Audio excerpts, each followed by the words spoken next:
இங்கிருக்கின்ற இறை மக்களே, மாணவ மாணவியரே, உங்கள் அனைவருக்கும் எனது முதற்கண் வணக்கத்தினை சமர்ப்பிக்கின்றேன். கத்தோலிக்க திருவழிபாட்டு முறைப்படி திருவரைகால 4வது ஞாயிறை மகிழ்ச்சி ஞாயிறு என்று காலையிலே திருப்பலியிலே சிறப்பித்தோம். சென்று வாருங்கள் பூசை முடிந்தது என்றவுடன் அந்த மகிழ்ச்சி முடிவடைந்துவிடும். ஆனால் எனக்கு மகிழ்ச்சி இன்னும் தொடர்கின்றது.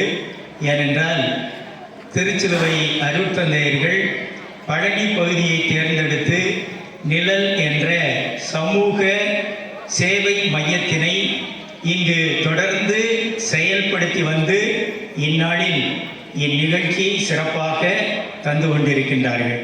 அதற்காக அவர்களை வெகுவாக பாராட்டுகின்றேன். பங்கு தந்தை என்ற விதத்திலே அவர்களுக்கு மிகுந்த நன்றியை தெரிவிக்கின்றேன்.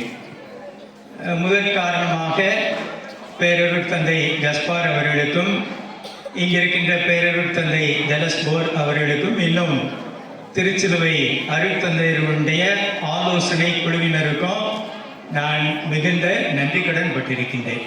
எவ்வளவோ பகுதிகள் இருக்க இந்த பகுதியை தேர்ந்து கொண்டீர்கள். அத்தோடு நாம் எல்லாம் வியக்கின்ற வகையிலே இந்நாளில் இந்நிகழ்வை அருட்தந்தை ஞானம் அவர்கள் தனது இந்த பகுதியிலே எல்லா குழந்தைகளையும் சிறப்பு மையங்களையும் இணைத்து நிகழ்ச்சியை தருகின்றார். அதற்கு அவரை பாராட்டணும். நான் சாயந்தர நேரத்தில் கேட்பேன், ஏதாவது திருப்பலிக்கு கேட்க வேண்டும் என்பதற்காக ஞானத்துக்கு ஃபோன் பண்ணுவேன். ஞானம் எங்கே இருக்கீங்க? நான் மானூர் டியூஷன் சென்டர்லேருந்து இப்போ கிளம்புறேன், கொஞ்ச நேரத்தில் பேசுகிறேன் அப்படின்னு சொல்லுவார். 10-15 நிமிஷம் நான் காத்திருந்துட்டு திருப்பி அவர்கிட்ட பேசுவேன். ஞானம் என்ன சேர்ந்துட்டீங்களா? இல்லை, பாலசமுத்திரம் சிறப்பு பயிற்சி மையத்தில் நான் இப்போ இருக்கிறேன் அப்படின்னு சொல்லுவார். சரி, உங்களுடைய இல்லத்திற்கு போனதுக்கப்புறம் பேசுங்க அப்படின்னு சொல்லிட்டு அதுக்கப்புறம் 10 நிமிஷம் கழிச்சு பேசணும்னு சொன்னேன். அந்த ஸ்நாக்ஸ் கொஞ்சம் வாங்கிட்டு வந்தது மீதி இருக்கு, அதை ஜவஹர் மையத்தில் கொடுத்துக்கிட்டு இருக்கேன் அப்படின்னு சொல்லி சொல்லுவார். அன்பார்ந்தவர்களே, இந்த குறுகிய காலகட்டத்திலே இவ்வளவு தூரம் சிறப்பாக ஒருங்கிணைக்க முடிந்திருக்கின்றது என்றால் அது அருட்தந்தை ஞானத்தினுடைய இயக்கத்திற்காக இயங்குகிற தன்மை. எல்லா அந்த மையங்களையும் பார்வையிட்டு அவர்களுக்குரிய தகுந்த கற்றுக் கொடுக்கின்ற ஆசிரியர் பெருமக்களை நியமித்து அதைத்தான் இன்று நாம் எல்லோரும் சேர்ந்து மகிழ்ச்சியோடு அனுபவித்துக் கொண்டு இருக்கின்றோம். இதற்கு பல இந்த இதை பற்றி ஒரு பின்னணியை சொல்ல வேண்டும் என்றால், இயேசுனுடைய இலக்கு மக்களாக இங்கு இருக்கின்ற மாணவ மாணவியரை நான் காணுகின்றேன். என்ன, இது எப்போது தொடங்கப்பட்டது என்றால் ஜூன் மாசத்துல இல்லை, ஜூலை மாசத்துல இல்லை, அதன் பிறகுதான் ஏறக்குறைய நவம்பர் கடைசியில கூட பாலசமுத்திரம் அங்க ஒரு சிறப்பு மையத்தை நிறுவினார். இதை எதற்காக சொல்லுகின்றேன் என்றால், இவர்கள் எல்லாம் இங்க வந்திருக்கின்ற மாணவ மாணவியர்கள் வசதியான நல்ல ஒரு அந்த பெற்றோர்கள் விழிப்புணர்வு பெற்றவர்களாக இருந்திருந்தால் டியூஷன் என்று சொல்லுகின்ற அந்த தனி பயிற்சிக்கு ஜூன் மாசத்திலே தங்களது பிள்ளைகளை அனுப்பி வைத்திருந்திருப்பார்கள். இங்க இருக்கின்றவர்கள் எல்லாம் வேற எந்த மையத்திற்கும் செல்ல முடியாம தெருக்களில் விளையாடி கொண்டு அப்படிப்பட்ட மாணவ மாணவியருக்கு தான் இந்த சிறப்பு தனிப்பயிற்சி மையத்தை இவர்கள் தொடங்கி நடத்தி வருகின்றார்கள். எனவேதான் இது சிறப்பு மிக்கது. ஆகவேதான் நம் பணி அருட்தந்தையர்கள், அருட் சகோதரிகள், இன்னும் கத்தோலிக்கர்களுடைய இயேசுவை பின்பற்றுகின்றவர்களுடைய வாழ்க்கையானது, அவர்களது அர்ப்பணிப்பானது இப்படிப்பட்ட இயலாதவர்கள், முடியாதவர்கள், கைவிடப்பட்டவர்கள், இன்னும் வளர வேண்டியவர்களுக்காக அமைய வேண்டும். அந்த விதத்திலே இந்நாளில் இருக்கின்ற இவர்கள் எல்லாம் இந்த மையத்திலே ஒருங்கிணைக்கப்பட்டிருப்பதால் நான் மிக்க மகிழ்ச்சி அடைகின்றேன். அதோடு அவர்கள் தந்த நிகழ்வுகளை பார்க்கின்றோம். இந்த மேடையிலே அவ்வளவு அற்புதமாக பேசுவது, பாடுவது, ஆடுவது இவற்றை எல்லாவற்றையும் உள்ளடக்கி அவர்கள் மகிழ்ச்சியோடு நிகழ்வுகளை தந்தார்கள். 100 ஆண்டு கண்ட நிறுவனம் கூட தருகின்ற அந்த மாதிரி நிகழ்ச்சியை இவர்கள் மேடையிலே தந்திருக்கின்றார்கள். இதில் இன்னொரு விதத்தில் பார்க்கணும்னு சொன்ன, இந்த ஒருங்கிணைப்பு என்பது எளிது அல்ல.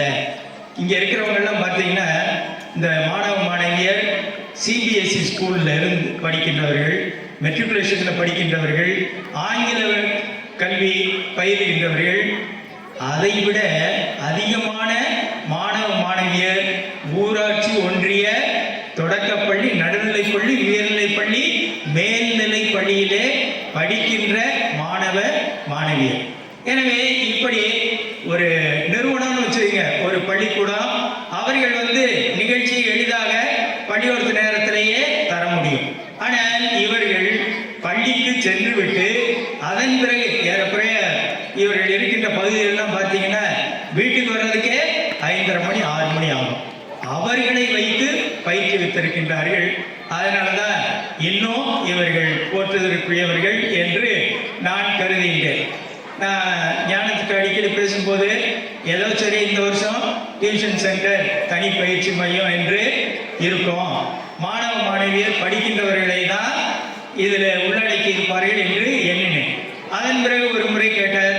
நான் திரு சகாயம் அவர்கள்ட்ட சொல்லியிருக்கிறேன், அவர்களை இளைஞர் இளம்பெண்களை ஒருமுகப்படுத்தி அவர்களை இதில் உள்கொண்டு வரலாம் என்று எண்ணியிருக்கின்றேன் என்று அவர் சொன்னார். மிக்க மகிழ்ச்சி. ஒரு பங்கு தந்தை செய்ய வேண்டியதை அவங்க நிறுவனமானது, அதுவும் திரு ஞானம் அவர்கள் இந்நாளில் செய்து வருகின்றார். அதனால பாராட்டுக்குரியது.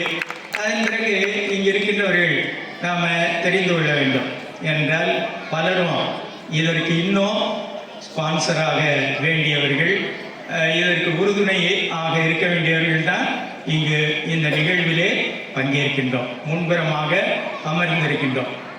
இந்த மாணவ மாணவியரெல்லாம் வேறுபட்டவர்கள், வித்தியாசமானவர்கள். அவர்கள் பல்வேறு சூழலிலே இருந்து வருகின்றார்கள். இவர்களை நாம் உருவாக்கினோம் என்றால் பழனியில் இதுவரை நாம் ஆற்றிய பணியை விட இன்னும் இந்த மக்களுக்கு போய் சேரும். அதன் பிறகு இப்போதெல்லாம் நிறுவனங்களுக்கு அரசு பல்வேறு நெருக்கடிகளை தந்து கொண்டிருக்கின்ற காலகட்டம். அந்த ஒரு சூழலில் மாணவ மாணவியரை இவ்வாறு நாம் பயிற்றுவிப்பது, அவர்களுக்கு சிறப்பு பயிற்சி தருவது என்பது அவர்களது எதிர்காலம் சிறப்பாக அமைவது மட்டுமல்ல, இன்னும் அவர்கள் பிறரை உருவாக்குவார்கள். எனவே அந்த விதத்திலே பழனி என்ற உடனே ஆயக்குடி பலருக்கு நினைவு பெறும். ஆயக்குடினாவே என்ன? மரத்தடி மையம். அந்த மரத்தடி மையத்தை போல நிழல் இந்த சமூக சேவை நிறுவனமானது, அமைப்பானது இம்மக்களுக்கு பல பயிற்சிகளை தந்து அவர்கள் எதிர்காலத்தில் நல்ல நிலையை அடைய உதவும் என நம்பிக்கையோடு வாழ்த்து தெரிவித்து, எனக்கும் இந்த வாய்ப்பினை தந்த அனைத்து நல்ல உள்ளங்களுக்கும் நன்றியை சமர்ப்பிக்கின்றேன். நன்றி. மிகவும் சிறப்பாக சிறப்புரையாற்றிய பங்கு தந்தை அவர்களுக்கு எமது நன்றிகள். நம்மளும் நம்மளை சுற்றி இருக்க இடமும் எப்பயுமே தூய்மையாக இருக்கணும்னு பேசுகிறோம். அது தூய்மையாக இருக்கிறதுக்கு நம்மளால் எல்லாத்தினாலையும் முடியாது. ஒரு சில ஆட்கள்